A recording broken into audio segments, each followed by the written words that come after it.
Good evening, ladies and gentlemen, and welcome to the Queensland Performing Arts Centre for the beginnings of an amazing event called Clancestry. I'd just first like to acknowledge the fact that we are on the traditional lands of the Yagara and Yurubil peoples, and it indeed is an honour to commence this new festival on this site. Clancestry, I guess, is really for us at QPAC about gathering, about coming together as our ancestry is based on our kinship and our clan groups. So it's absolutely wonderful to see so many people in the room tonight for the first of a series of our conversations. Our program is quite diverse, but it's great to have these conversations. You know, often you'll turn on the television and the stories you hear about us blackfellas can often relate only to Aboriginal issues. Of course, like all Australians, Aboriginal people have opinions on everything. And of course, we all think quite differently too, because we come from very diverse nations across this country and into the Torres Straits. My name is Rhoda Roberts, and I've been, had the honour of being appointed by the executive here at Queensland Performing Arts Centre as the guest curator for Clancestry. And we do have our official welcome to country and the blessings of our Elders Council and our Advisory Council. And on Friday night at 6:30, I hope you can join us when we kick off with an amazing opening event with many of our artists involved in the festival over the week, but also many of our local community groups, our students and our college graduates are joining us for that opening ceremony. We have something like 150 students, and it's really a treasure for us because we feel that as we grow this event every year, our young people across this region are going to come and gather like we used to back in the day. So everyone, indeed, a big welcome. Tonight is Postcard Justice for men. So they had to get a black woman to tell you all about them. Please. It's a great conversation to have. As I said, often the news is only depicted from one perspective. And our host tonight is Mr. Wesley Enoch. Many of you, of course, know this new knuckle man, but he is an extraordinary person.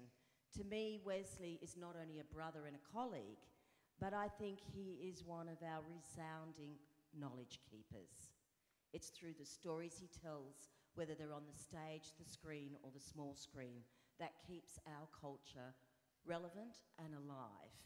And so it's wonderful to have you, Wesley, and I really appreciate that you are able to conduct this tonight. Wesley, of course, is the current artistic director of Queensland Theatre Company.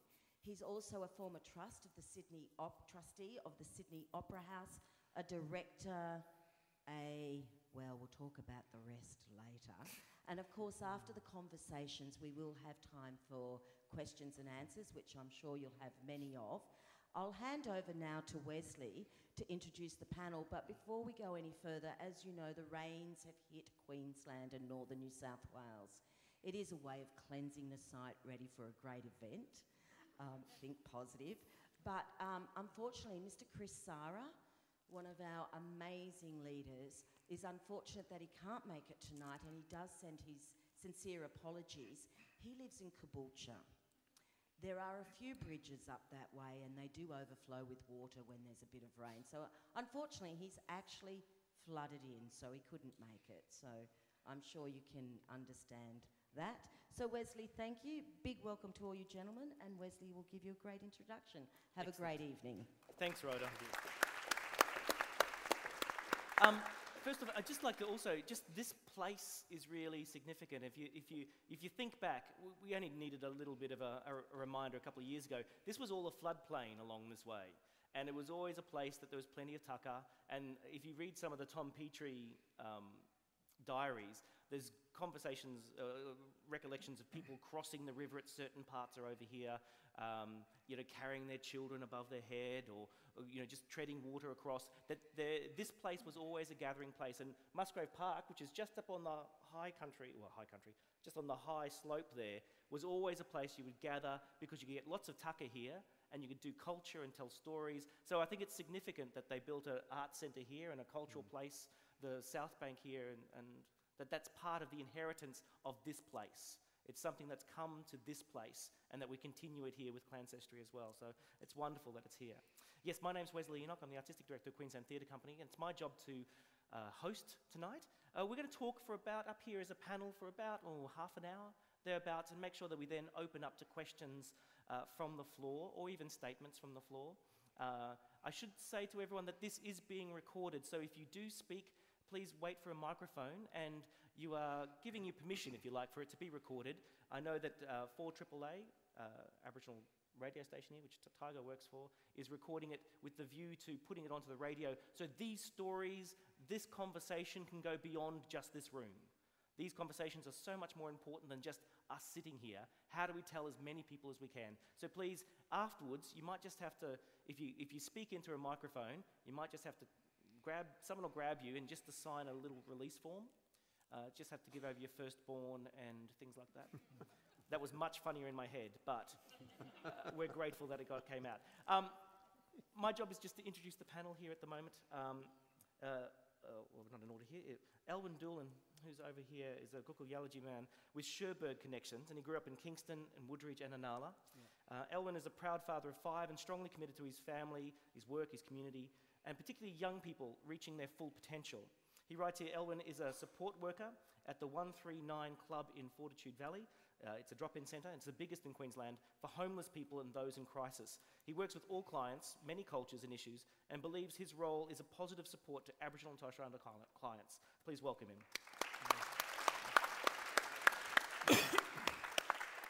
Here, cousin, here now, Steve Goggle is a Gurrumpul Yagara man who grew up here, grew up in Inala and North Straddie. Steve is dedicated to helping youth reach their potential. He's a qualified fitness instructor. Security, crowd control, and youth justice. Steve loves footy, gym, sports, and reading. Has worked as security and community functions like Style and Up, and with the Aboriginal and Islander Sports and Recreation Association, working with youth in promoting sport, health, recreation, and Steve now is working with the Brisbane Youth Detention Centre. Please give him a round of applause. Well done, Steve. To my right here is Superintendent Noel Powers. He joined the force in 1975. I was 6. I don't want to know that. Yeah. He joined as a cadet, and his service with the Queensland Police has been with postings throughout Queensland, some of which have been in remote 1 and 2 officer stations and Indigenous communities, predominantly in the north of the state. In January 2011, Superintendent Powers took up his current position as the District Officer of the Logan Police District.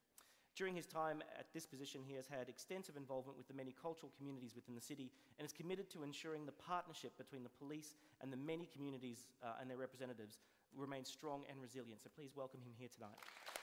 Thank you very much. Last but certainly not least, the very impressive Tiger Bales. I can't read this. This is too long. I know Tiger personally as well from all his work with Aboriginal radio stations, the Murray School.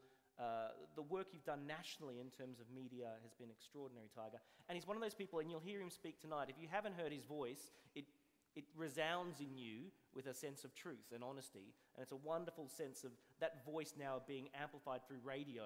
And I think it's a wonderful addition to this conversation. He is, and people will absolutely know his beloved mother, Auntie Maureen, who passed away a number of years ago now. Isn't it, what, 5? About 5, I think. 5. Yeah. You know, who was, if there was a woman who understood voice, it was Auntie Maureen. She understood through her poetry and her power, and I think it's no accident that Tiger here has inherited that sense of voice.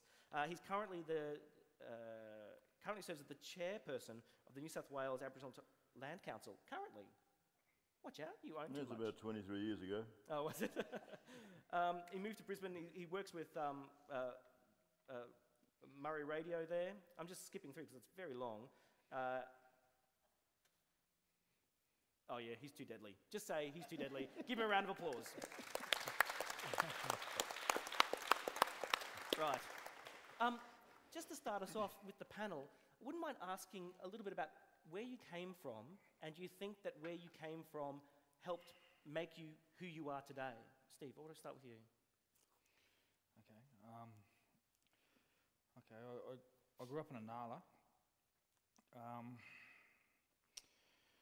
It was a fun place to grow up back then. As a kid, it was very community orientated. My parents were both from there, and they knew everybody, sort of knew everybody, so it was good fun. You had your footy club, Wandara Preschool was a fun place to go. A lot of the Murrays in that from Stratty and Anala were sort of interconnected. Growing up, you'd say, this is your cousin, this is your brother, like auntie, uncle, and that, So it was a fun place to grow up. Why do you think there were lots of Murrays in Anala? What do you think attracted them to that particular place? I don't know, I guess it was so isolated from everywhere, and it started off as a service town for ex-servicemen. Then from what I know, they started up like a housing co-op, and they were helping Indigenous people, as well as then they opened it up to other immigrants from England and where have you. It was like a real working class suburb and stuff, and a lot of Murrays were working in around the blue collar industries and stuff, and Anala was like the heart of the blue collar industry. If you were to think about growing up in that community, what do you think helped shape who you are today? Survival. Without exaggerating or going overboard, it's growing up in Anala. Kids that grow up there grow up quick. You learn a lot of things at an early age, and you get to learn and see a lot of things. And like what? What are you saying? See things? In regards to drugs and alcohol, violence and stuff, but some get swept up in that. Some start turning to crime for their needs and for their expression. Others sort of just fight on and always remain optimistic amongst all the chaos to try to better themselves and represent in a positive, strong way. And you're one of those people? I try to be, I try to do my best in that. Although I'm not perfect and I've made a lot of mistakes, but I try to always better myself and try to help more people as much as I can, my family as much as I can, and try to make sure the next generation coming through doesn't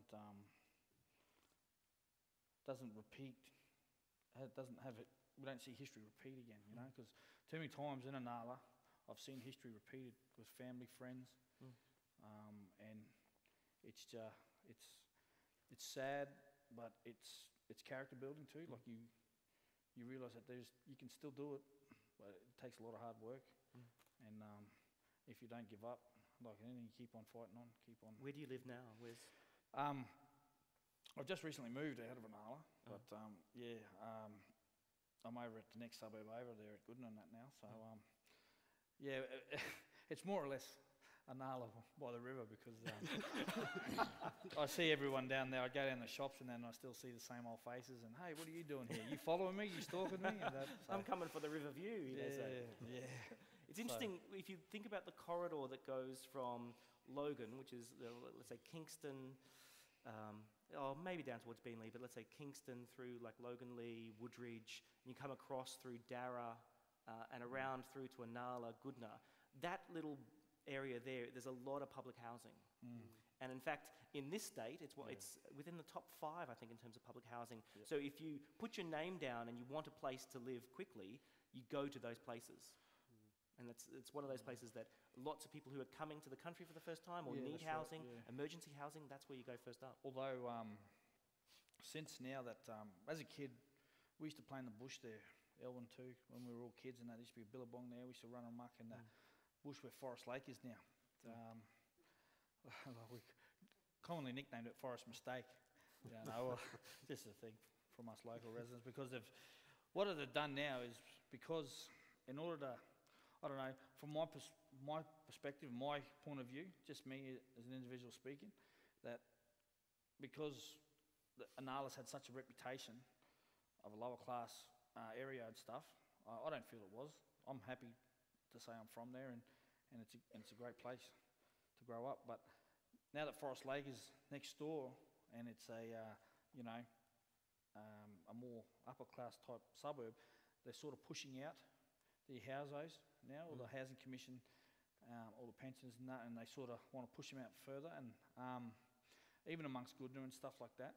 And it's housing there is becoming more. That's the reason why I had to go.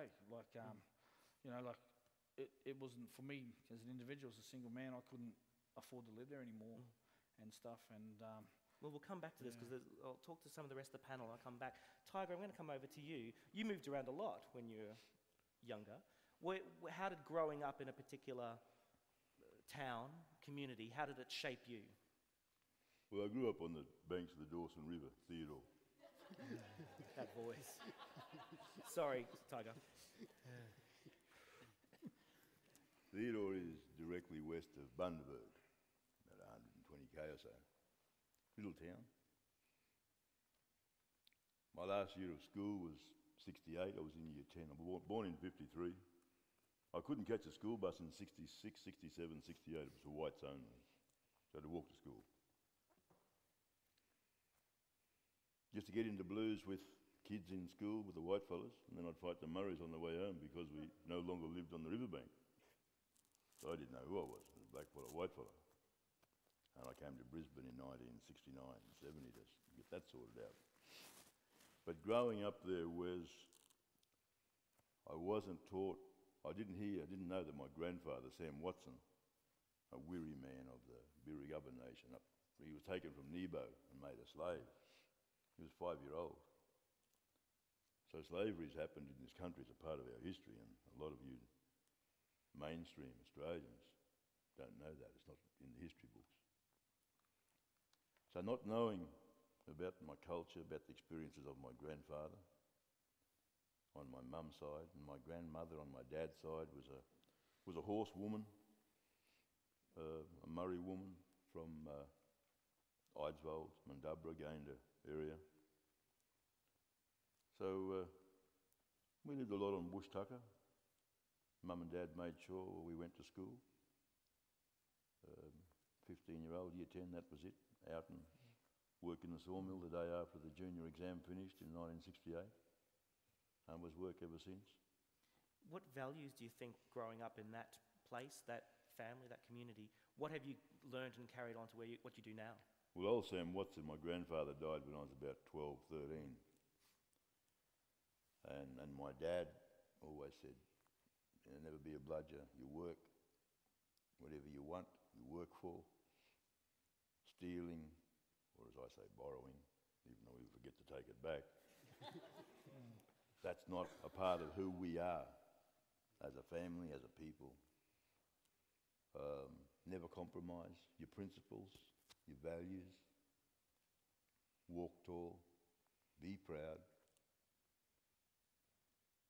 and carry yourself in an honourable way, with integrity and honour and pride. That didn't sink in a lot until I got quite a bit older. I'm 60 next birthday. I've only just learnt that in the last few years, I suppose. But those values of sharing, I mean, I've got 4 younger brothers and a baby sister that I didn't meet until I was about 30, and she was about 15. Same father. And looking after the younger ones. I learnt to drive a truck, a tractor, a car at 9, 10-year-old. Coppers first pinched me at 9 or 10 I was, driving. It wasn't me. Out on I'm not game enough to. out on the road while Mum's nursing the baby brother Michael, and I'm behind the wheel of the FE ute, the Holden ute. He was cooked, the baby, he was vomiting and stuff. Mum said, "You'd better drive." I learnt to shoot a .22 rifle at 10-year-old, all that sort of stuff. So you learn those sorts of things early in life. You learn to hunt, you learn to look after your little brothers, you learn to take on board, getting up, make the wood fire. We never had electricity. Make the fire, cook the porridge, feed everybody, while the next younger brother was out milking the cows and bringing the fresh hot milk in straight from the udder in the bucket onto the table with the porridge, that sort of stuff. You learn those responsibility and taking care and making sure that we all have enough, that nobody misses out. Those are some of the key things. It seemed like you were talking then just about the police. That were there other threats to that kind of world for you? Not to demonise the police, I'm sorry, but what kind of threats did you see to that world? Oh, things weren't. I can remember as a young fellow, 5 and 6 year old, some bad, well, not necessarily bad things, but freaky things happening. Our mob, there's only 5 or 6 families lived on the riverbank, but in those days pubs weren't open on Sundays.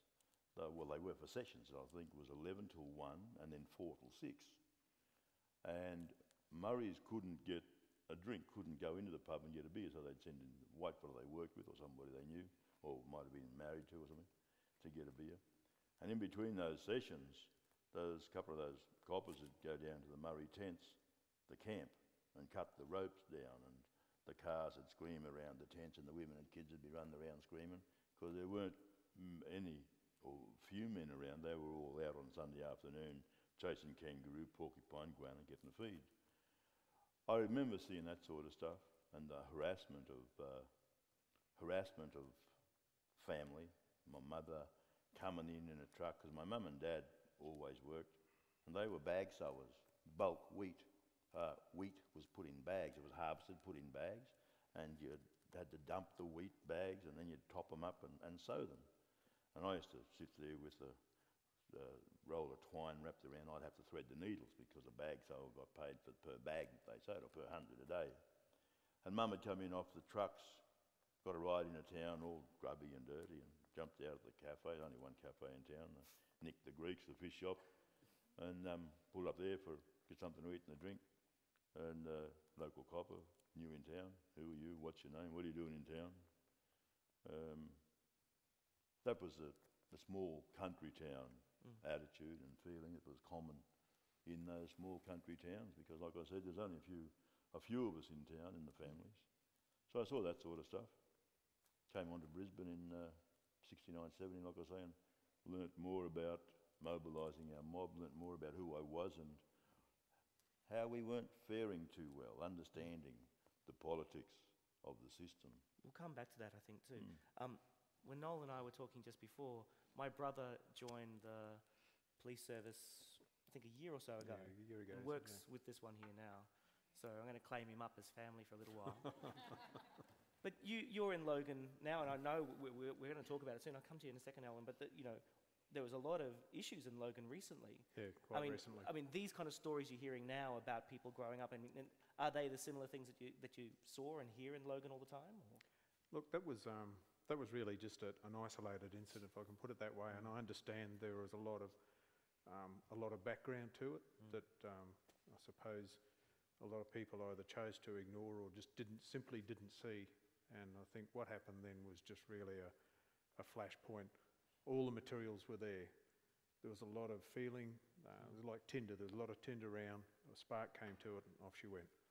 I know it erupted just on that one night. But look, and I'll say publicly in this forum here, if it wasn't for this man's involvement, him and offer from the Tongan family, that wouldn't have resolved as quick as what it does. So I applaud him publicly. I thank you very much publicly. And really, I'll digress a little bit, but that was just like, it was Tiger and Offa came together, they got the families together, and something happened that doesn't happen too much these days. They talked. They talked to each other instead of via mediums and interested people. And it was like, it really was, it was a blessing, wasn't it? The way I feel it just calmed the whole thing down. People thought, that's it, let's move on. And it happened in about an hour. Yeah, it did. Under the street lights in that car park at 7 o'clock one night. It's the way you should. Just get together, sit down, talk. And, There was no flash meeting room. I tried. I grew up in Logan. I grew up on Carey Avenue. My parents still live there now, and a cousin here in the front, well, auntie really. What's that? 41 years my family have been there. And all that kind of world. And I've noticed over the last, let's say, 4 years, there's that death of that fellow who got bashed up a couple of years ago now in that park.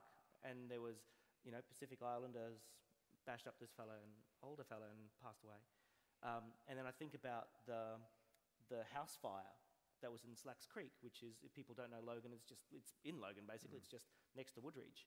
And then more recently, that poor fella who in front of a train, and he's passed away from that train. And now this moment. And for me, I can see a line, I can see a connection through them all too, that there's an ongoing kind of tension and connection to particular places, that people are always coming together. I'm going to go over here now to Elwyn. I go, you grew up in Kingston and Woodridge. Yeah. I mean, did you ever feel those kind of tensions, different cultural groups, different tensions there? Yeah, I did. I did actually, feel those, feel those tensions and that. And just as I mentioned before, with that young fellow who passed away, that was actually my younger brother, which was a very hard time for me around that time, towards the end of Christmas and that.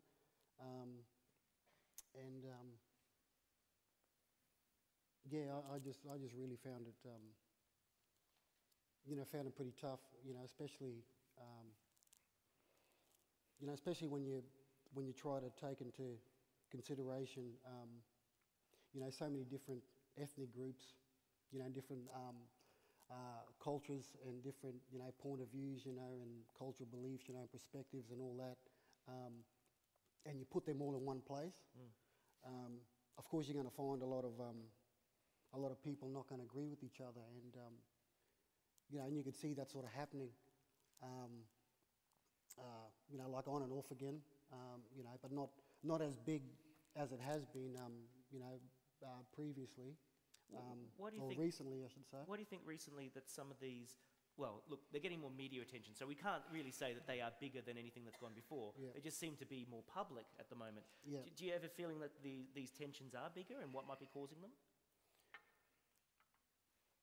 Well, to be honest with you, I think that the reason why these issues are getting bigger is because, the Polynesian families and stuff are getting bigger, and they're a strong network. And they're very confident and actually, proud people, in who they are. And I'm not to say that our people are not proud of who we are, but there's a lot of issues within our culture that has to get resolved. And I mentioned that previously at a meeting that we had at Kingston, I think just after my brother passed away, about, everybody sort of looking at the blame game, saying, oh yeah, this one did that and this one did this and that. And, and I just pretty much got up and said, well, look, at the end of the day, we can blame everyone, but, it comes back to in our own homes, are we looking after our families? Are we looking after our people? Are we there to support our people and stuff? And I've sort of found, like, with myself, growing up, from a very humble home, and also growing up with a single mother, is that a lot of young Indigenous kids today are growing up fatherless, without a father around, or living with Nan or living with Arnie because mother can't look after them because she's got a drug or alcohol addiction and problems, and she just keeps having babies and passing them off to this family member, that family member. So you can see that, even though, like, in the media and public eye, like, it looks like, that there's all this funding, that there's all this support, around Aboriginal issues, and that, all the help is there, and, why aren't these people doing anything? I think I think the funding's going to the wrong places, I think they're expecting, all our people to just, to just sort of rock up to these places, especially our young people, and to just get involved, and to engage, and, and to start making something happening for them, for their life, and it doesn't seem to be that way. I think we need, like, a more close network of support people that can actually be kind of like caseworkers and stuff that will, that will go and engage with our young people and actually see how they're going at school. Oh yeah, you're going with this, you're good. Do you need help with this? you know, how you going at home, how's your footy track, just to make sure and to make sure that they're sort of going along and that they're constantly doing these things. And the reason why I can say that so boldly and so comfortably is that, you know, that was exactly, you know, a similar upbringing to what I had. You know, well, I had a lot of, like a lot of family members, you know, like had alcohol and drug problems and mental health issues, you know, problems with, you know, around poverty, education, and that I was the first person in my whole family, from my aunties and uncles and you know, even grandmother and that too as well, and even my own mother, to actually finish high school. So that was a big thing. And the most hardest thing that I found is, you know, is not having a positive role model around me, and having to try to learn things on my own, which thankfully education has sort of helped. So that's the one good thing that my mother always taught me, was just to, you know, make sure you get a good education and that you become, you know, that you be able to come a little bit more smart and make, you know, wiser and better decisions in life. And I think going through that experience, just like what Brother Stevie was saying, like I grew up with him in Anala, and I was pretty much moved around the place, Nala to Low, and I lived up in Sherbrooke for a little while, up in Townsville for a little bit, Warrabinda, so I've sort of been around the place. The one thing that really stuck was education. So for me to get an education, I sort of realised that I can now be on the same playing field as everyone else, and that I do have the equal opportunity and right to actually make something of my life. I'm going to interrupt you there, because you're talking about, like, the title of this session is Postcode Justice. Yeah. But the idea that there's maybe a different level of justice or surveillance or whatever, depending on what postcode you go to. What you're also saying there is that hopefully that comes with postcode kind of services as well. Like, you can identify where people are and what they might need to do. It's interesting that there are about 500,000 New Zealanders living in Queensland at this point in time, if you look at the latest census. Anecdotally, that's a lot of economic and environmental refugees from the Pacific who come through New Zealand because of our immigration laws, and then come and stay in Queensland because of, I think, you know, climate is similar, there's already families here that they can connect with. And so we're seeing this influx of different people from the Pacific, and they are automatically attracted to certain suburbs, I think, because of the availability of housing, but also because of this, you know, postcode magnet that happens. Some family moves in, the rest of the families kind of move in around them as well. Does that create a certain level of surveillance, a certain level of observation of trends and things in that particular suburb? I'm going to come over to you, Uncle here. Noel. Before you do, please that 500,000 people from New Zealand in Queensland is the equivalent to our national figures. Absolutely. 500,000 of us First Nations people are in this country, and yet you have 500,000 New Zealanders in Queensland alone. So, I mean, is it true that there's more surveillance in these particular suburbs, do you think? Look, I'd be a fool to say no, and I mean by surveillance, I believe you're talking sort of, you know, what are we talking, CCTV footage, or are we but also just, I think just general observation? Observation, yeah. Look, I think there is, and unfortunately, and I really mean that, the media have just discovered that in some aspects Logan is a very news-rich environment. We saw that with the unfortunate incident at the beginning of December. We saw that just with the incident that happened in Woodridge at the beginning of January. They love that, and that brings with it a negative perception. It brings with it publicity that we can afford to do without. So, and you know, getting back to the theme of this is, people do associate Logan. They go, oh, hang on, there's problems down there, and it's not. They say that because A, they've never lived there, B, they don't have a desire to want to go and experience the culture that happens there, and C, there's just this boogeyman element that's been built up by negative publicity and obviously some negative stories that come out of the place as well too. I said I've lived majority of all over Queensland, a number of instances. I lived for 4 years at Ipswich, and it used to get my back up when people would say, oh, where do you live? No, I said, I live at Ipswich. And they go, oh, what are you going to live there for? my response was, because that's where my wife and my family are, and have you ever lived there? No, I haven't. Well, then you can't step in my shoes because you don't know anything about it. Yeah. And it really does get my back up when people do categorise an area simply because it is that area, simply because of a postcode. To me, it shows it's shallow. They haven't got the depths of understanding or the desire to want to understand what goes on. And picking up on what Owen said there, look, it is a very, very culturally rich environment. It's one of the most culturally diverse cities in Australia, with 215 nationalities and ethnicities. Samoan is the second most spoken language in that area there.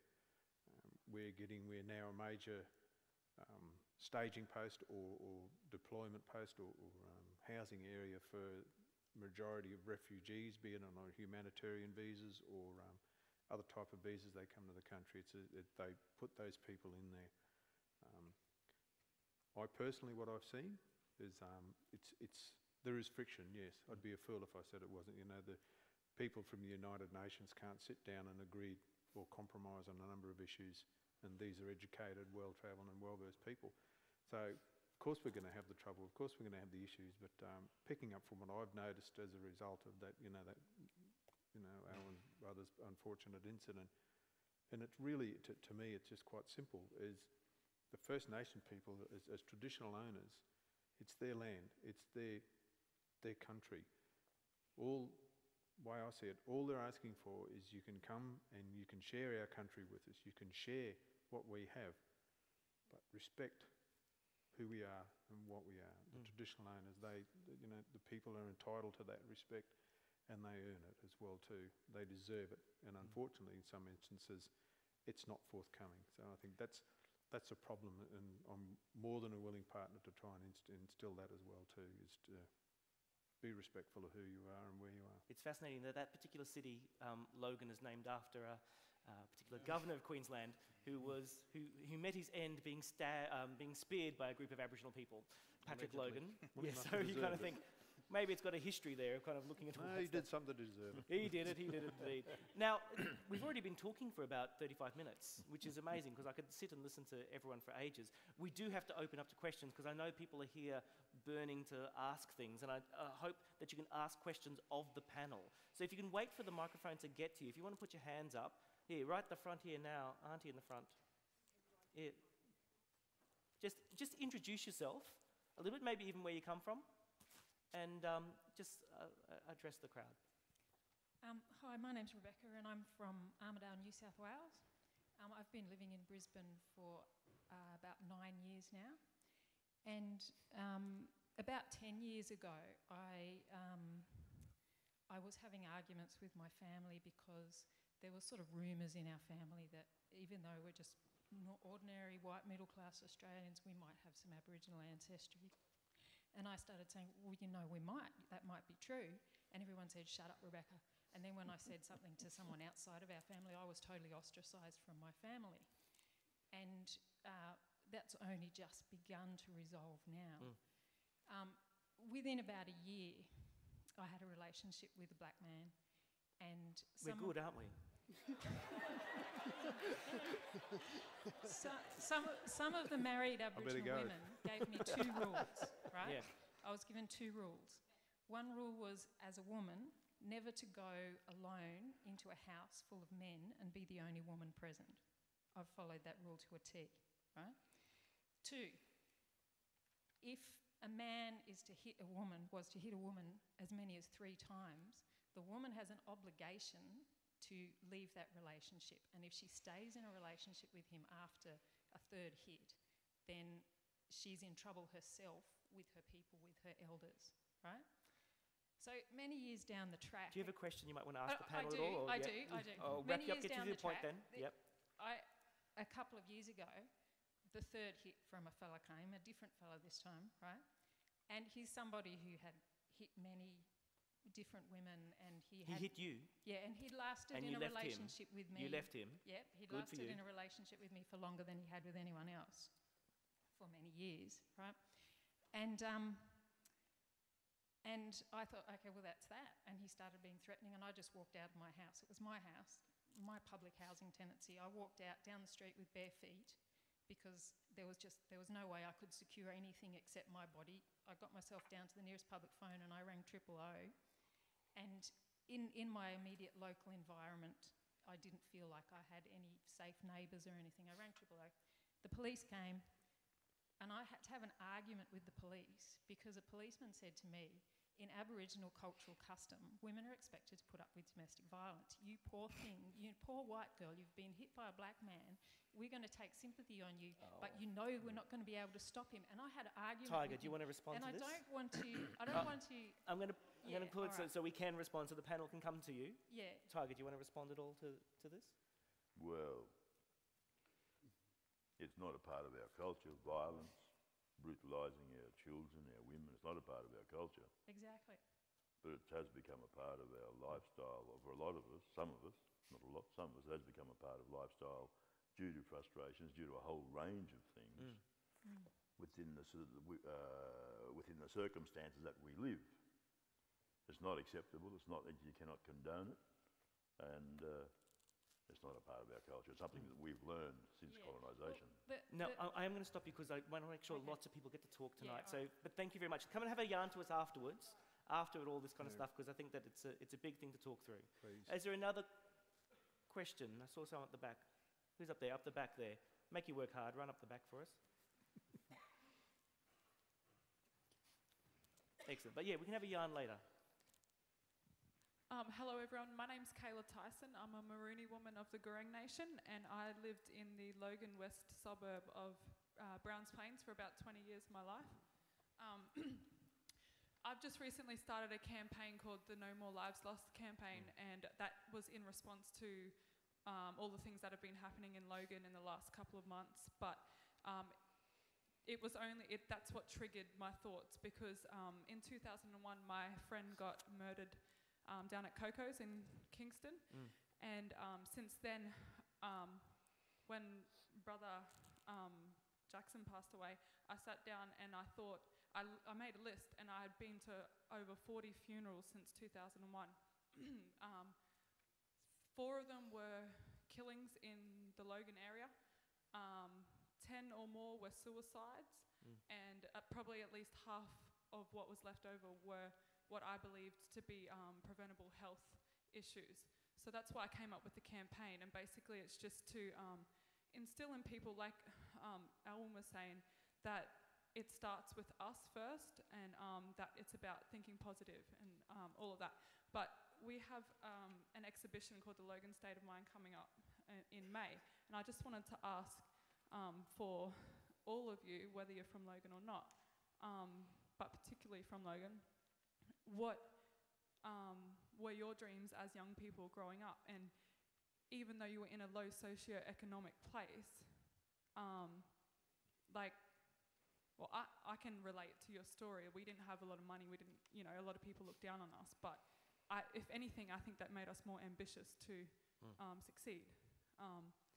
But yeah, are there any comments that you would like to make, and anything that you'd like to say about what you see for the young people Excellent. now? Elwyn. Yeah, I'd just like to first say that, well, for myself, I think what actually made me want to strive and to to be successful and to be to really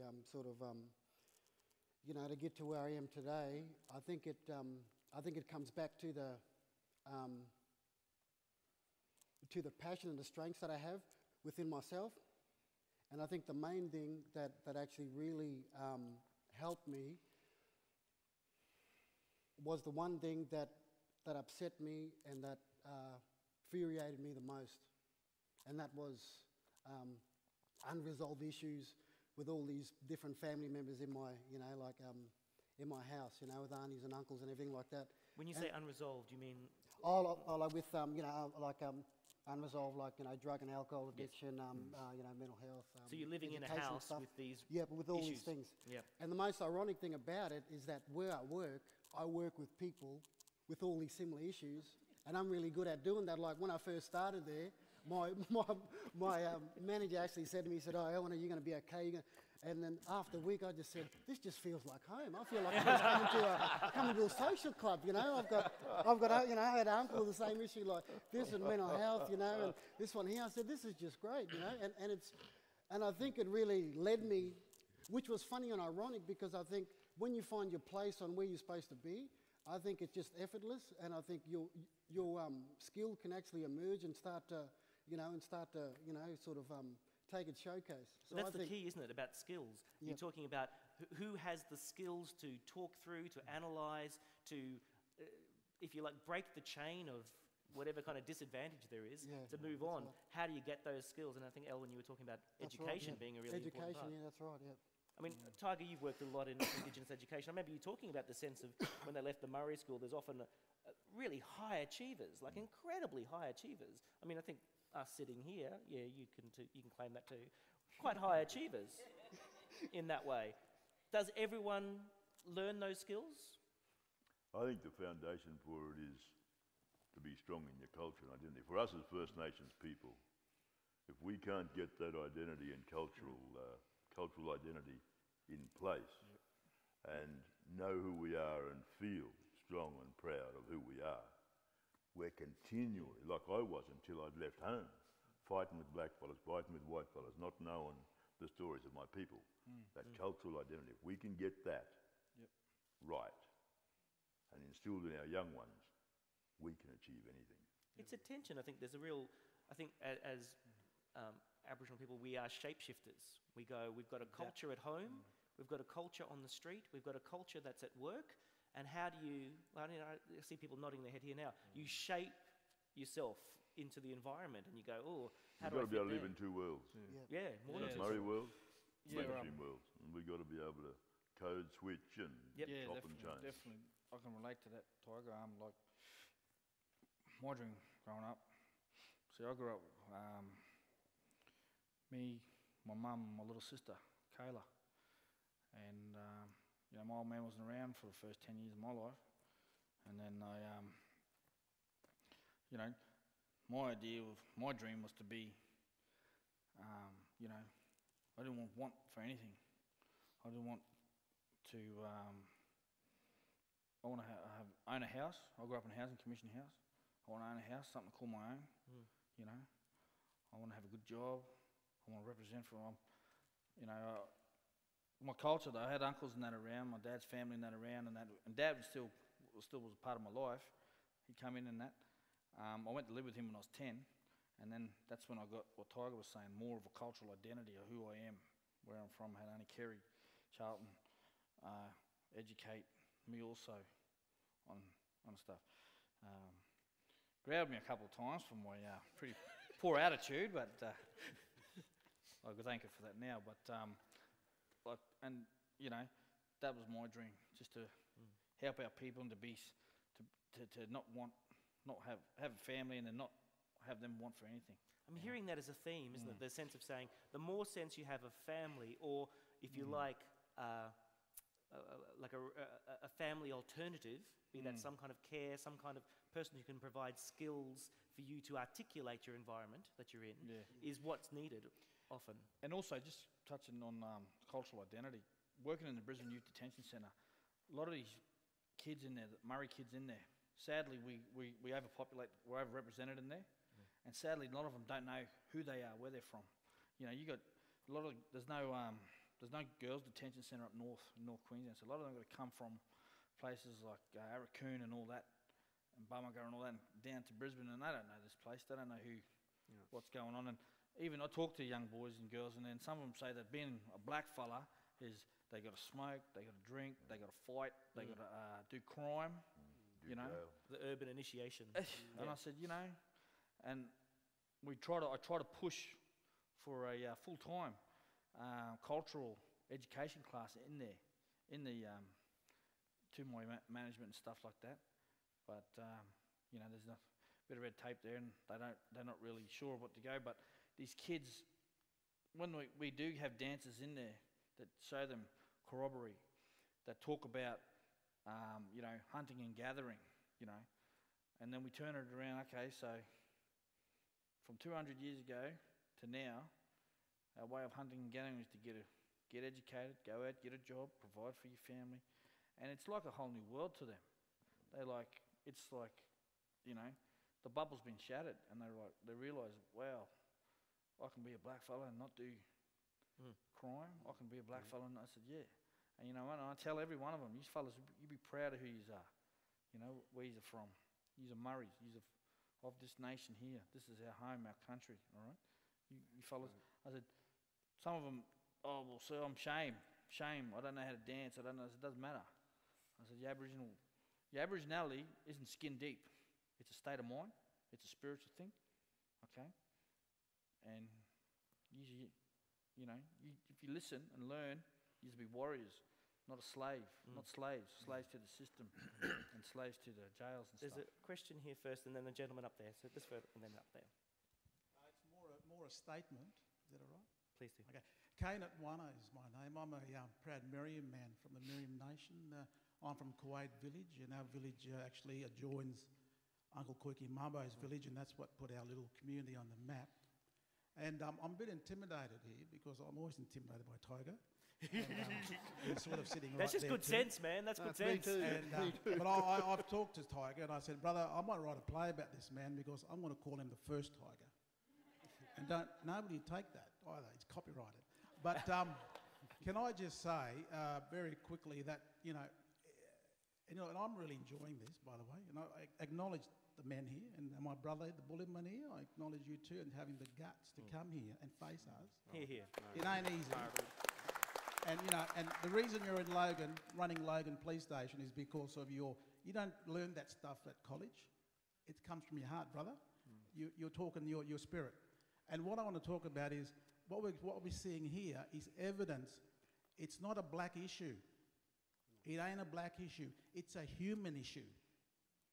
If the Persians invaded England in the 1600s, took away their land, took away their language, took away their children, and told the English, you are shit, you are scum, you are nothing, the English would have the same issues we are now seeing in Logan and just about every other playing field in this country. It is not a black issue. Black issue sells newspapers. Newspapers and the media are the backbone of commercialism in the world. The very impact, he's intimidating me, I'm shaking here now. Plus I get very emotional about this. Ooh, shaking. Because we need to do something about resurrecting our people's identity. Yep. Returning identity, what these gentlemen are talking about. That's right. Yep. Because, like I said, the English, if they would have lost their identity, they'd be talking about the French coming over, taking up their little land and little fights. So the issue is actually, these are symptoms of human spirit. They talk about massive weapons of destruction. It ain't the bombs. You bomb a country, you'll still get men and women fighting. But you go to a country, invade them and tell them they're shit, they won't fight. You take everything that's sacred to them. Return country back to people, put them on the map, heal people. Generational trauma, that's what we're talking about. It's interesting. It's almost like that. That's the Better stop me. I'm going to go all No. It's well done. It's almost a central story in this country. I mean, I make it's a very light joke kind of thing, but one of the reasons why we are so confronted by boats coming here is that the last time a lot of boats arrived, the whole economic system just changed. We have this thing about people arriving on boats because we have this unresolved story in the back of our head, which is about people arriving. And we have a central myth, which is, well, up until 1993, not acknowledging that Indigenous people were even here, the Terra Nullius myth. So it still plays out over and over again. We have, this might even be our last question. Let's find out. Thank you. I see you up there. Yep. Yeah, Wayne Sanderson. I'm a volunteer with Amnesty International. Welcome. I'm team leader of the Indigenous Partnerships Youth Justice Research Team in Queensland. I'm picking up where Steve left off. the experience of youth detention and the overrepresentation of Murri young people in there, I'm wanting to ask this question of Steve and perhaps the superintendent or any who care to answer it. Do you have any thoughts or observations for us right now on what we're seeing happening, actions of the state government, Attorney General, the closing down of the 17 youth conferencing centres, locations where children's court magistrates could refer an early offender into a culturally appropriate elders, family and so on process, which had an astonishingly good record, and that's all a matter of record in the Attorney General's website. So that's happening, that's closing down. We've got boot camp starting up, experiment, trial run, one in Cairns, one in the Gold Coast. What happens if you're somewhere between Cairns and the Gold Coast, if your country, and I think the country aspect of this is very important, so what happens to kids who offend in central Queensland, in Gladstone, in Emerald, any of that? And where do you see this going? That's my question. Where do you see it going, and what are your views about it? Steve first. Well, yeah, that's a good question. In regards to around the Capricorn and Central and that areas, a lot of those boys that above that, they go up to a place called in Townsville, Cleveland Youth Detention Centre. They'll probably have that boot camp there. Anything below that comes to us. The girls from up north and stuff, as far as I know, they haven't got a girls section up there in Cleveland, so they'll be coming down to us. Look, boot camp's one thing. It's at this point, there's pros and cons for it. Rather than just wait for it, I think we need to educate, get more involved with our elders and our community members, that Aboriginal elders and people that are educated, and talk to them about. But is this trend going the opposite direction? Is really the argument? Is that stuff that we know is important? Are we going in the opposite direction in this state? Yes, definitely. Statistics. When I first started at the Brisbane Youth Detention Centres, they said statistics show that only 2% don't graduate to the big house or in the jails and stuff. So 2%. Less than 2%. Yeah, less than 2%.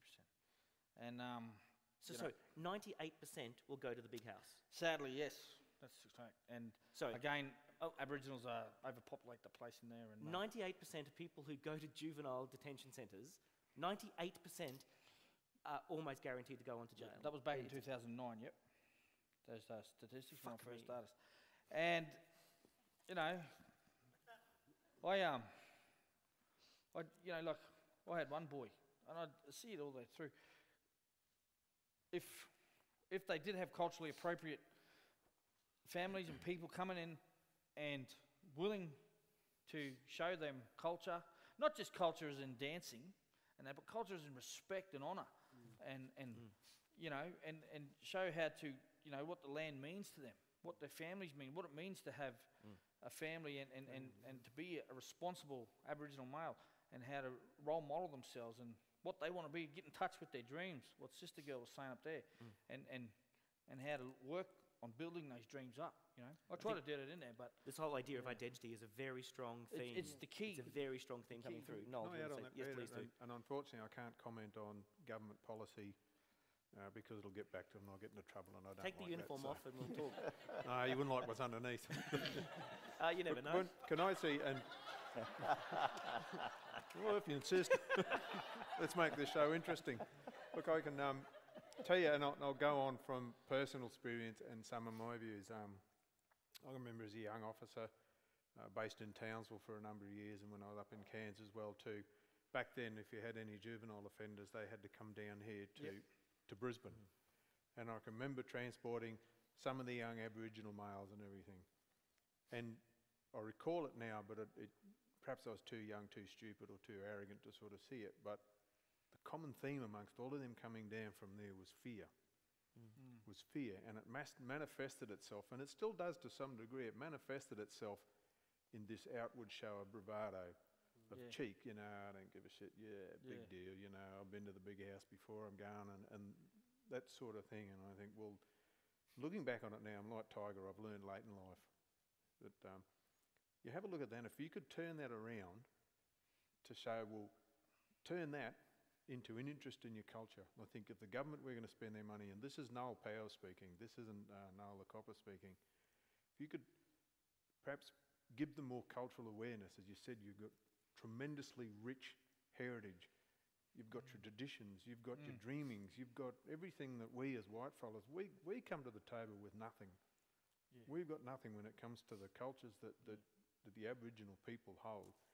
My personal opinion, if you could get them interested in that, teach them to become a strong man, teach them to become something that can take their culture and take their traditions forward. The way I always look at it is that the police and the courts are the end of the line.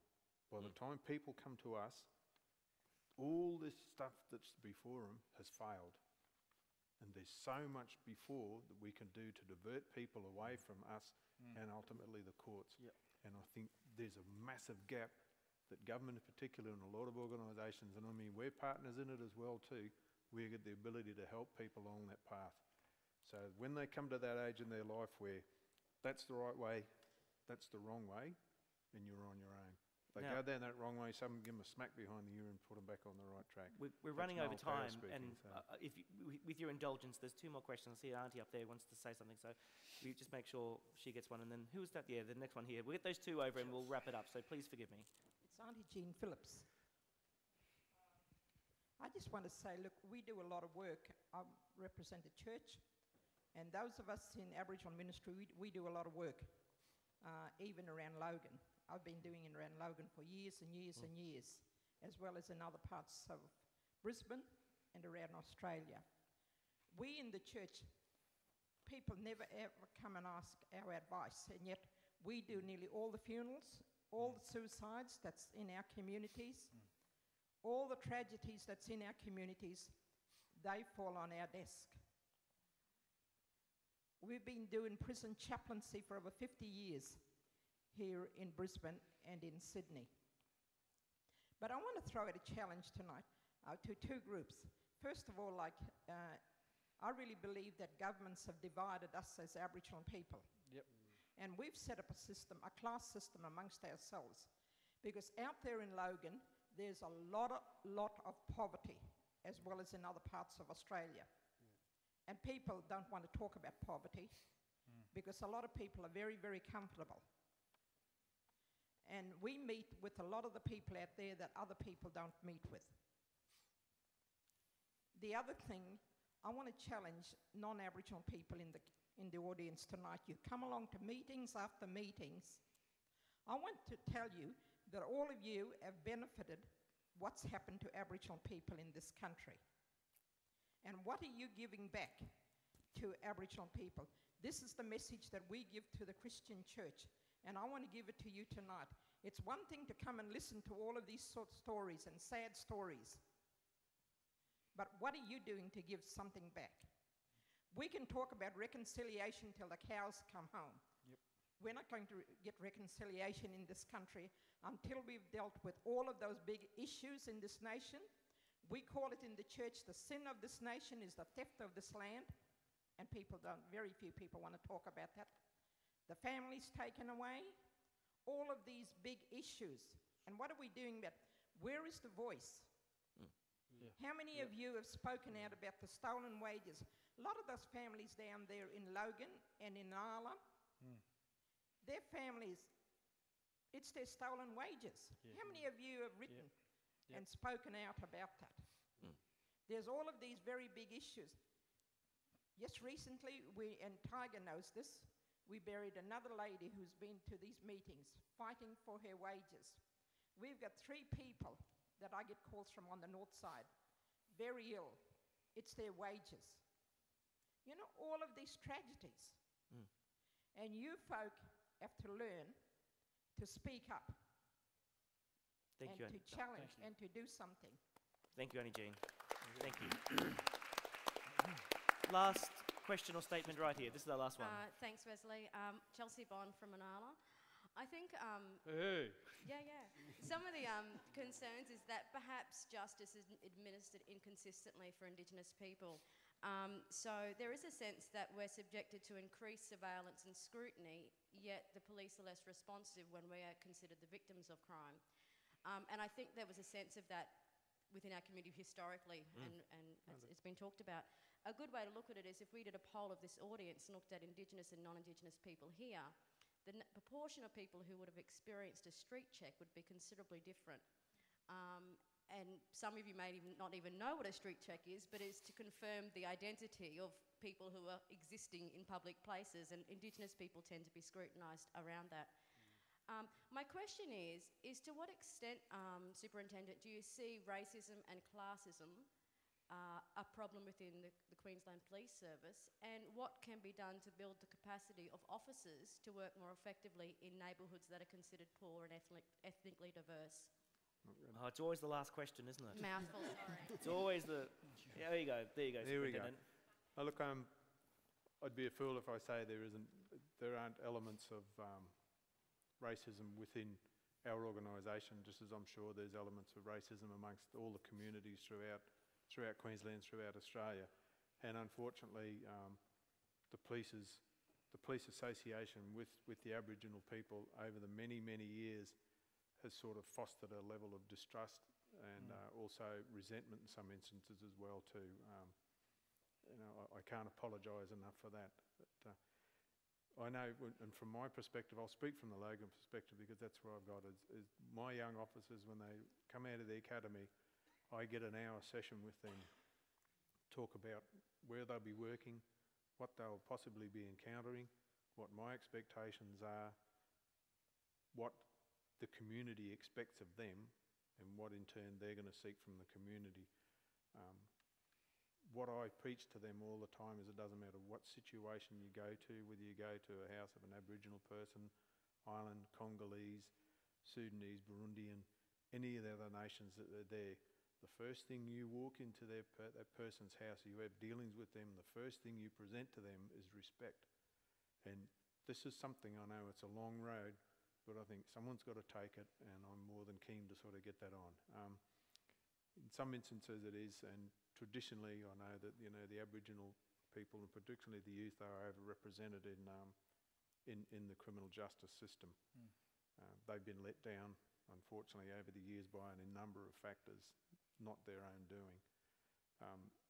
It is that, unfortunately, the police in one area do get to know who the troublemakers are, and I'm not just saying they're Aboriginal people, they've got just as many Islanders, a hell of a lot of white people are just exactly the same, and they don't do their community any justice at all. Fortunately, a street check is a way of knowing who's actually moving around, who you are, what are you up to, and it's just an unfortunate aspect of life that we will continue to have involvement with young people, more so these days. If I can give you a statistic that 80% of or 34% of the crime in Logan is committed by 80 juvenile offenders. How many, sorry? 80. 80. 80 are responsible for 34% of the crime in the Logan district.